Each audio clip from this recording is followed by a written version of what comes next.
Yo and hello everybody, Mike here, Baseball Collector. Happy Monday to everybody.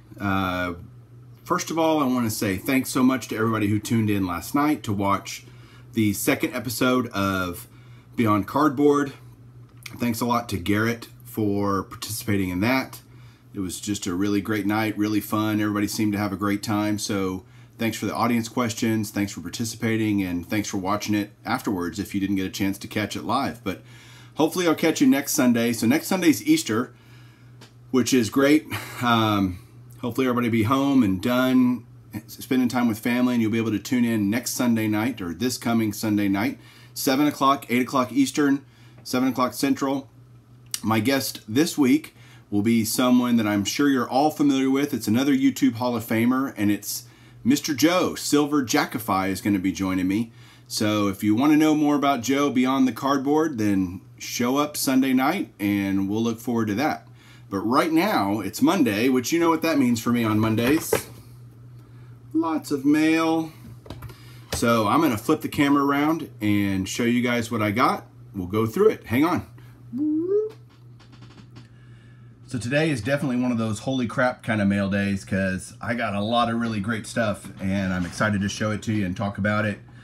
This first card here is just another card. I'm trying to just kind of do a run on Nolan Ryan for his base Topps cards and kind of some oddball kind of stuff that I see and that I like. This is a 1976 Topps near mint 7 clean card here. Interesting shot of Nolan in the dugout probably after pitching. He's got his wild hair going on there. Just a clean, near mint 7, little off center left to right, but overall just a good card to add to the collection. Next up is Mr. Don Drysdale. This is a 1969 Topps of Dandy Don in a near mint 7. This is his last card, so it fits into my last card of Hall of Famers registry. It's not really a set registry, as I've said many times, but it's just a little project that I'm doing personally because I think it's a great way to collect Hall of Famers, is to just go after their last card. And you're still getting a Hall of Famer, and you can do it significantly cheaper, and you get to see them kind of at the back ends of their career. So here's Don Drysdale in a near mint 7. Next is a card I'm really excited about, and this one wasn't cheap. I'm just going to hold it up because it's any sideways cards don't do as well, but I'm going to hold it here. This is a 1956 Topps Jackie Robinson. Gorgeous card here. It's an excellent 5, which this card in high grade goes for lots and lots of money. So I tried really hard. I wanted to get a collector grade of this card. I love it in the lighthouse holder. You got Jackie sliding in to home. Great portrait shot.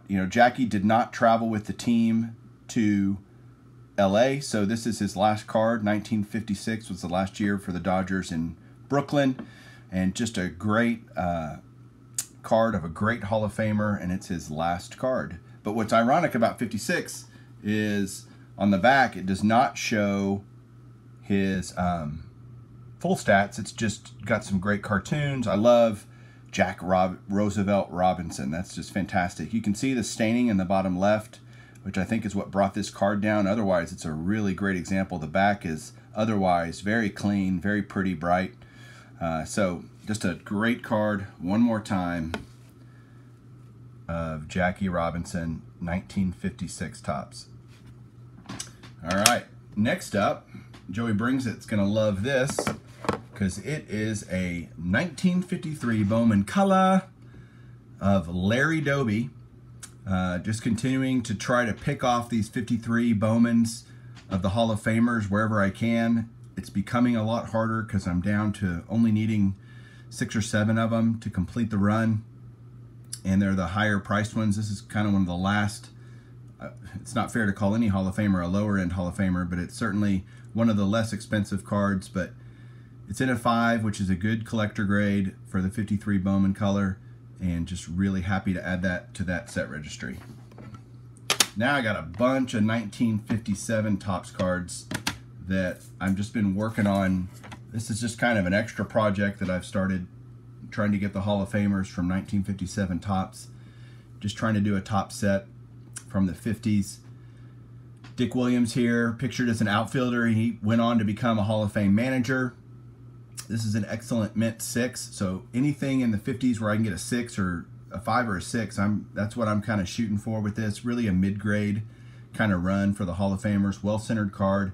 The corners, or the top corners anyway, are a little smushed, which I think is what caused this card to be a 6. And still though, for as cheap as I got this, I'm pretty happy with that Dick Williams. Next up is Hall of Fame second baseman, Nellie Fox. This here is another excellent mint 6. Well-centered card. Well, you know, the picture's solid. It's crisp.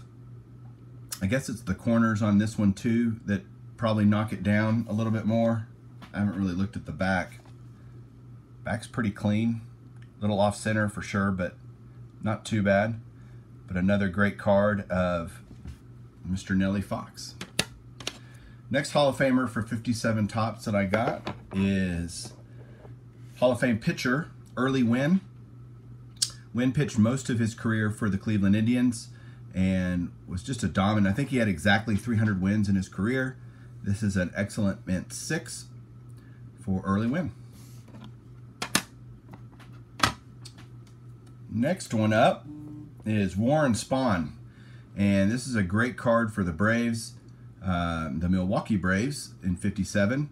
I think they had either won the World Series soon thereafter or right before. I can't remember what year they won the World Series, but Warren Spahn was certainly a part of that. Spahn and Sane and Pray for Rain was the Braves, because Johnny Sane was their other star pitcher back then, and they didn't have much else. But this card's only a 5, but for a Hall of Famer for 57 Topps, I'm perfectly content with a 5, especially given the price points. You can kind of see a print mark there right to the left side of his face.